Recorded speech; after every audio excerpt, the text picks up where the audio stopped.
DIY. Aujourd'hui, je vous démontre un matériau fabuleux, le papier. Le papier est connu de tout le monde. Il sert notamment à l'écriture, au pliage et à bien d'autres choses.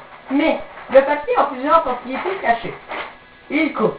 Tout le monde sait déjà couper avec une feuille de papier.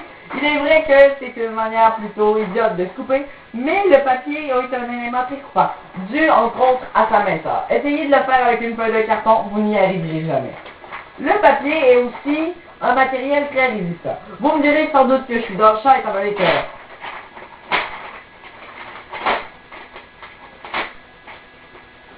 très bonne résistance, mais c'est à mon tour de vous dire que vous êtes dans le champ. Le papier est très résistant, étant donné qu'il est constitué de fibres. Qu'est-ce que ça fait les fibres?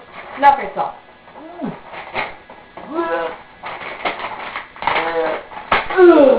Vous voyez, c'est très dur. J'ai ici des antispécies qui sont constitués de papier. Voyons voir ce que ça donne. J'ai ici une magnifique feuille de grand format. Je dépose mes deux magnifiques livres qui, soit dit en passant, font plusieurs kilos directement dessus. Et je les soulève. Et ce, avec une seule feuille de papier. Vous n'êtes pas convaincu? Rajoutez du poids. Vous pouvez aller ainsi jusqu'à plusieurs dizaines de kilos, seulement avec une seule feuille de papier. Le papier, dû à ses fibres, est très puissant.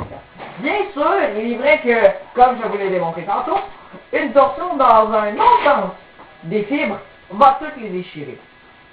Si on prend notre papier et qu'on le tire d'un côté ou de l'autre, vous n'arriverez jamais à le défaire. Alors que, si on fait une traction en cisaillement, qui est comme ça, il est très simple à briser.